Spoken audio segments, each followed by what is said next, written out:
if they were actually to improve the existing railways. That's what this country needs. We don't need... I know some of you here were at the Kenilworth, is it the Forum, Joe, the other week?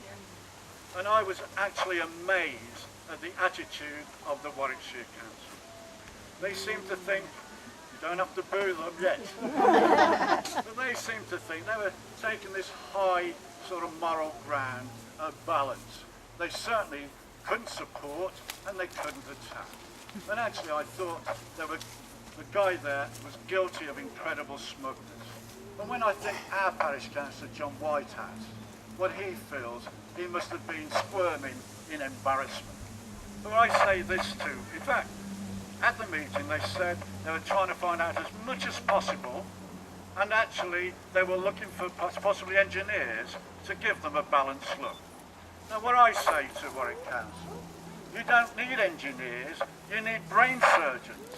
Because if you think that Warwick will benefit from this railway, I'm afraid you're probably in a worse position than I am. So Warwick Council, get off the fence and support the people who you should represent. Here.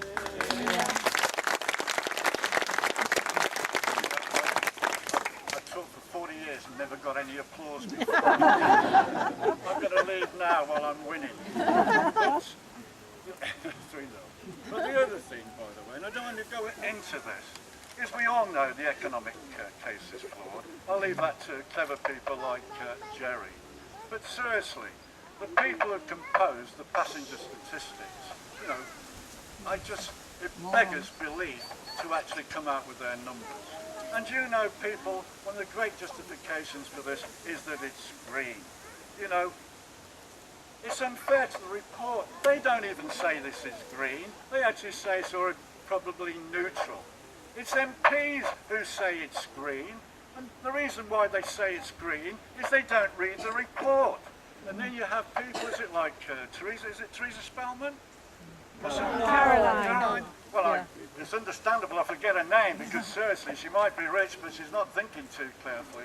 And seriously, it's people like that who make you despair. And I say this speech now will end as it's not going to go as it was, but it ended in despair. We have complete frustration because we know we're winning the argument. But at the same time, we feel defensive that somehow we're reactionaries. You know, that the 21st century demands higher speeds. It's not so. We've only got to think of Concorde. You know, Concorde was just wonderful. I used to watch Test match, you know, I'm a couch potato on television. Concorde would fly over and suddenly the cameras would switch on Concorde. You know, this is wonderful.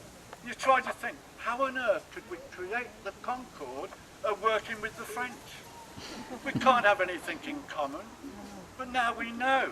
We've both got rubbish football teams. But seriously, impressive as it was, it no longer flies. And why does it no longer fly? It was not economically viable, and environmentally it was unsound. Doesn't that sound like HS2? Yes.